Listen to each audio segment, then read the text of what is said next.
When you submit a credit card application with a financial institution and they decline you, it's not no forever. It's simply no for now. Hard inquiries suck. Getting declined feels like I get it. But how you respond to that decline is going to determine your success with financial institutions and with your finances overall. You have to be resilient. I want to give you further context on a recent experience with Bank of America that I've had and how you can take what I'm about to provide for you and my experience and use it going forward with other financial institutions to be very strategic when you apply and almost completely eliminate getting outright declined for access to capital or financial resources from this bank, whether that's business, personal credit cards, or anything else. So pay close attention, as always, as I give you the blueprint to navigate these financial institutions so you can put this information into motion. Before we dive deeper on the topic, let me give you a little bit of an intro and a little bit of details on how you can support this channel and get a great return on your money in the process of doing so.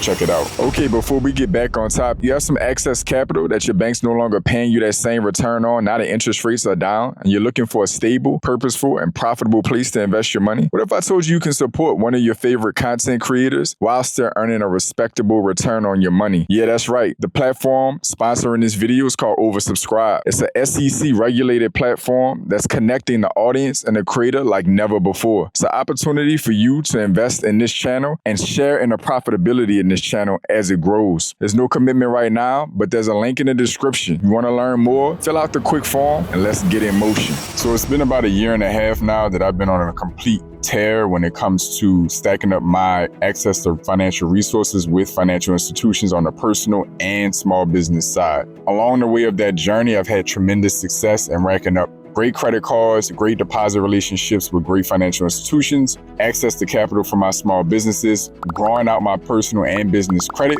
and getting great rewards and cash back along the way. But it hasn't all been peaches and cream, I'll be honest with you. I have had my declines along the way. They've been learning curves for me and learning how these financial institutions are seeing me, as well as understanding how these financial institutions are functioning in the current economic climate. Something that has become very important to me along the way on this journey is figuring out how I can take all of the hard work and strategic effort to apply for these financial institutions, to stage these relationships to apply with these financial institutions and not let those inquiries go to waste. How do I make them go the extra mile to where I am getting access to something useful from this financial institution, even if they're not ready to give me the product that I originally applied for? This brings me to my recent experience with Bank of America. If you've been following this channel, you've probably already caught a video I recently dropped where Bank of America declined me for a business credit card. To set the stage on how I got to the point of applying for that business credit card, as I've mentioned in that previous video, with Bank of America, they're not in my particular state at all. So I started the relationship online on the personal side with a personal savings account. And then I went into Dallas, Texas when I was traveling to actually stop into a physical branch and make a connection. From that point on, I've been incrementally making deposits into that savings account, getting over the minimum balance deposit threshold so I can avoid the fee and also present myself as financially healthy in their eyes. I'm showing that I can make regular deposits and I don't need access to that capital. I've been playing that game for some months now. I attempted to apply with Bank of America in June of 2024, which they declined me at that time. I hadn't expanded the deposit relationship yet, so I assumed, you know what, I'm brand new in. Even though I have solid credit, income, etc., and data points, I understand I'm new to the institution. Let me give it a moment and let me let the relationship build up more before I apply. So I did that, and here again, I pulled the trigger again in October of 2024. At the time of this recording, it's only been about a week and some change. You'll be catching this a little bit later on. But I applied again for another business credit card with them and again was declined. If you want to know more about the reasons and how that experience went, check out the previous video that I shot explaining the details. There's great information for you there as well. Now, I did my homework on Bank of America before I started this relationship. I didn't just pick, some random business card and they happened to be the bank I picked. I wasn't shooting from the hip. It was a very strategic move to start my relationship with Bank of America. I found several financial resources, products that I'm looking to acquire with them that are going to help me expand my personal and small business finances and meet some additional needs that I have. And I did my research on the bureaus they like to pull from and other data points that are valuable when applying with Bank of America.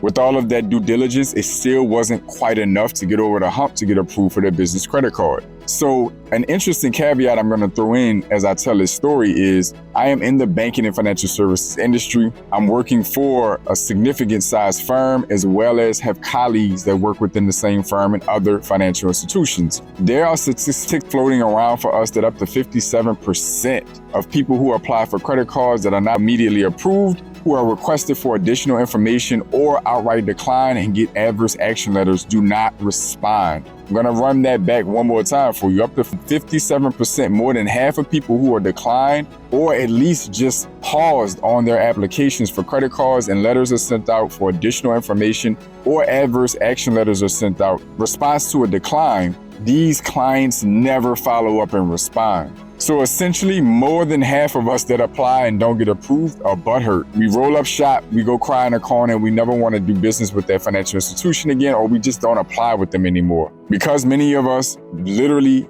shoot from the hip when we apply, we don't do a lot of due diligence or research. We also turn around on the back end when we don't get approved because of that lack of strategy. We turn around and don't follow up. And I don't know about you, but giving up on myself is not something that I find to be very useful in this journey called life. So when I got declined by Bank of America for this business credit card, I wasn't happy, but I got an email saying I was declined and that they would send a letter out explaining why. I patiently waited for that letter, received it a few days ago at the time of this recording, studied the data points that was in that letter explaining why I got declined. There's a few important things that I noticed in that letter that really intrigued me to continue to pursue some access to financial resources from Bank of America, i.e. additional credit cards. So what were those data points? Number one, I had a 794 FICO score at the time they pulled my application. The next data point is out of the 4 reasons for decline that they give me that I did cover in a previous video, none of them were really flagrant signs that my personal data or personal information was an issue,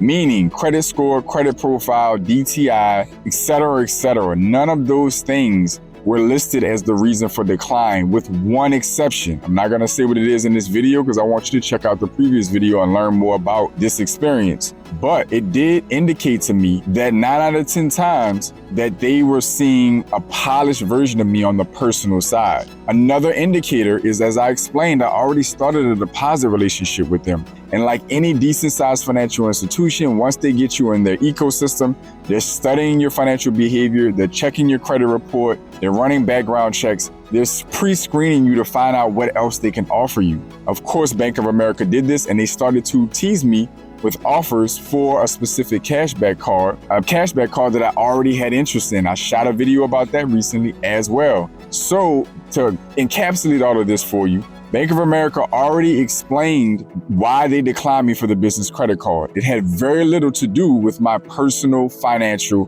positioning. The next thing is Bank of America has already said I have a special pre-qualified offer for one of their top cashback credit cards. So you're basically just short of pre-approving me on your personal credit cards. When you did decline me for the business credit card, you didn't state hardly any significant personal credit or personal financial reasons why you didn't approve me. So what is the icing on top of this situation or on top of the cake? Bank of America allows you to use one hard pull to apply for multiple products. There's a window of time when you apply with Bank of America to use that hard inquiry to apply for other lending products. Because I did my due diligence in advance, I already knew that. So I staged the relationship with Bank of America early on a personal side. I was hoping it would be enough to get in on their business side, but it was not. That having been said, it was plenty to get in on the personal side and start to get offers. So when I got declined for this card, I studied the decline letter, pulled all of this information together and realized there's still opportunity on the table.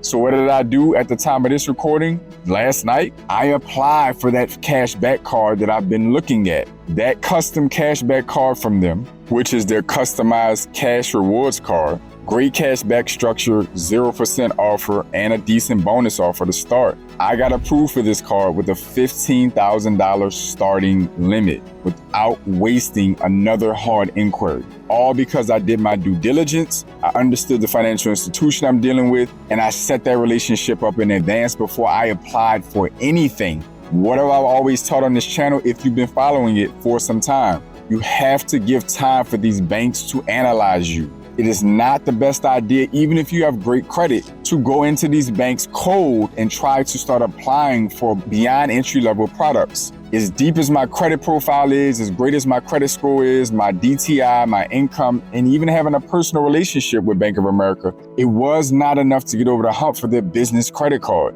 So this is a good example. But on the flip side of that, I also gave it enough time and established this relationship long enough for them to come to me and tell me, we have more to offer you. So now when I shot for the top, fell a little short, I still landed in a great position. Approved for $15,000 on a great cashback card that's gonna fit perfectly in my daily cashback setup and not waste on hard inquiry.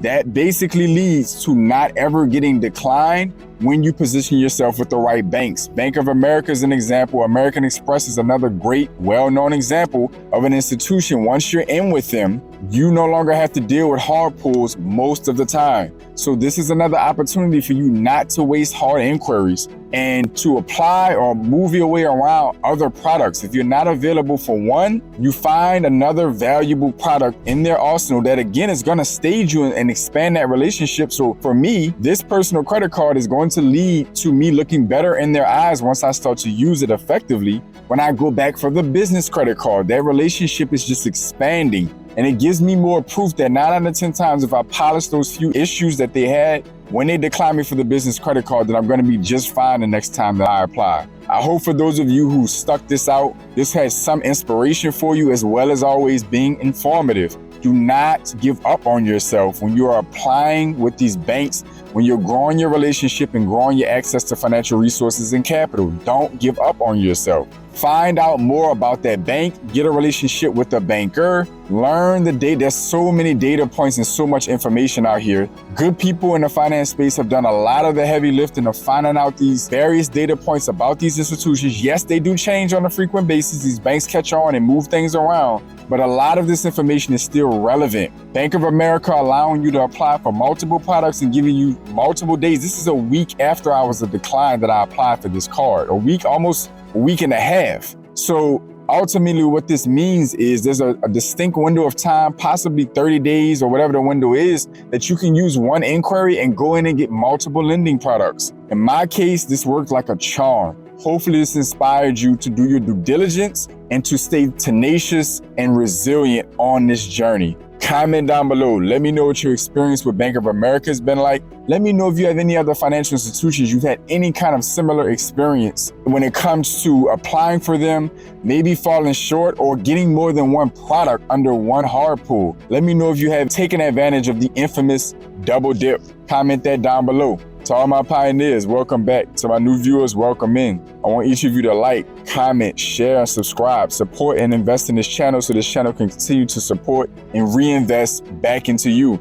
Speaking of investing, as you heard earlier, there's a phenomenal, revolutionary opportunity for you to support this channel and actually share in the revenue and the profitability of this channel as it grows and get a great return on your money. How many of you have watched YouTubers that you found early on in their journey like you found me, and those channels blew up at some point in time because those YouTubers continued to make great content and they stuck it out? Wouldn't you have loved to share in the revenue along the way of them becoming a full-scale successful channel? Of course you would. This is your opportunity to do it with me right here on a revolutionary SEC-regulated platform. Check out the link in the description down below to learn more about it at no obligation. Other than that, I want each and every one of you to stay focused, stay in motion. See y'all soon.